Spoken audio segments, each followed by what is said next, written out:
notre cher Marion, et je vous demande de l'applaudir pour l'accueil.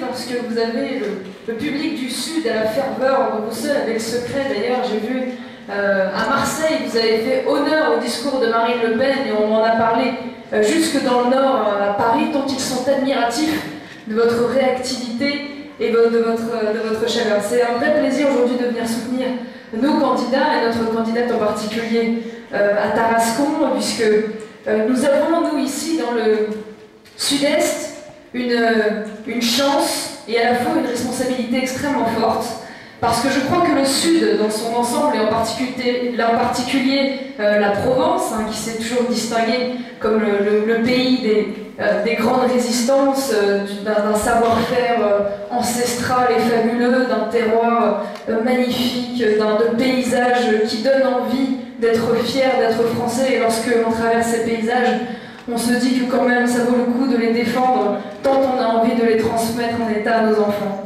Et c'est vrai que nous avons une responsabilité particulière parce que nous sommes et nous serons probablement le centre, on va dire le vecteur du basculement de la vie politique française. Puisque nous sommes un témoin actif aujourd'hui de la fin on va dire, du dictat institutionnel que nous ont imposé nos élites pendant des années, parce que nous avons signé notamment à Brignoles et avant cela par des élections partielles la fin du bipartisme en France à travers des modes de scrutin injustes, puisque vous l'avez vu à Brignoles il y a quelques semaines de cela, nous avons gagné nous seuls contre tous, sans alliance contre nature, contrairement à ce que font l'UMP et le PS pendant des années. En duel face à l'UMP, nous avons fait sauter le scrutin majoritaire à 2 tours qui nous empêchait jusqu'ici d'avoir des élus, quand bien même le Front National serait depuis des années déjà le 3e parti de France. Et cela, c'est un espoir extraordinaire. Cela annonce des victoires certainement dans ce territoire. Ce sont des victoires indispensables à notre combat. Et vous le savez, nous devons aujourd'hui être exemplaires dans ces territoires parce que nous n'aurons pas seulement une responsabilité locale, nous aurons une responsabilité nationale. Nous serons regardés par l'ensemble des médias nationaux. La vie politique française sera probablement déterminée à l'avenir par la compétence, la moralité de nos élus dans ce territoire, et c'est cet ancrage local qui permettra demain de basculer dans la victoire. Souvenez-vous de Villeneuve-sur-Lot, cette législative partielle avec un candidat très jeune aussi, symbole de la jeunesse. Je vous rappelle, le Front National, premier parti jeune de France chez les 18-25 ans, ce candidat très jeune qui a fait 48% en terre de mission. Demain, avec cet ancrage local, avec ses cadres locaux, avec ses maires, nous ferons 51% et nous gagnerons les législatives malgré ces lignes de scrutin. Alors, nous avons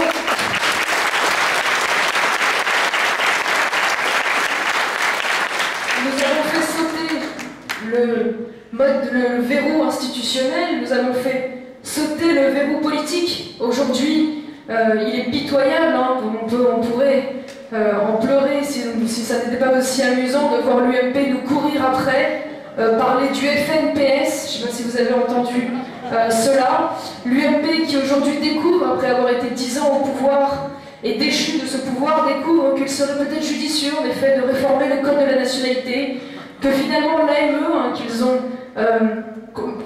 maintenu devrait être supprimé. Vous savez, cette aide aux clandestins qui permet la prise en charge à 100% de leurs soins de santé et qui coûte aujourd'hui près de 800 millions d'euros à l'État français. Alors tout cela, ils le découvrent bien évidemment dans l'opposition, ce qui ne les a pas empêchés, lorsque nous avons déposé un amendement de suppression, évidemment de ne pas voter pour cet amendement, mais de déposer un projet de loi quelques mois après, en sachant pertinemment que celui-ci était voué à l'échec. Alors nous, voilà, ça fait des années, avant même que le sujet ne soit mis sur la table, que nous défendons un concept extrêmement simple pourtant hein, concernant la nationalité, à savoir que la nationalité, ça s'hérite de ses parents ou ça se mérite.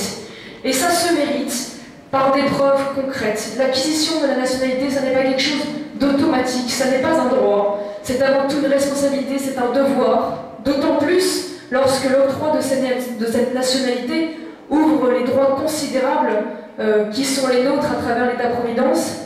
Alors pour cela, nous estimons que pour obtenir cette nationalité, lorsque l'on est né de parents français, il faut répondre à un certain nombre de critères. Le premier de ces critères, c'est d'avoir un casier judiciaire vierge à 18 ans.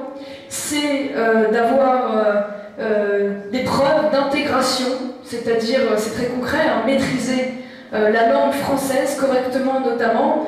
C'est également faire preuve d'assiduité à l'école, parce que je crois que l'implication républicaine, elle passe déjà par le respect de cette éducation gratuite, payée par le contribuable, et qui transmet les valeurs républicaines et les valeurs de la France.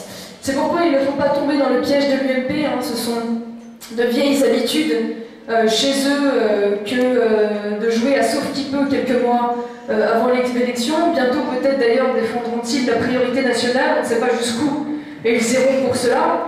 En tout cas, ils useront de tous les stratagèmes, puisque vous avez pu le constater ces dernières semaines, c'est la folie. Sur tous les débats télévisés, on invite les experts, les spécialistes, les économistes, les sociologues, les historiens, pour expliquer comment les Français peuvent-ils voter massivement aujourd'hui pour le Front National. Alors hier, c'était un vote de rejet, plus difficile quand même à expliquer lorsque l'on voit que malgré une progression de 12 points, les abstentionnistes sont venus massivement voter à l'entre-deux tours à Brignoles. Plus difficile aussi lorsque l'on constate que c'est aujourd'hui un cœur d'électorat traditionnellement à gauche qui se tourne vers nous. Je pense notamment aux fonctionnaires, je pense également aux ouvriers, mais cela ça fait de longue date déjà qu'ils nous ont rejoints.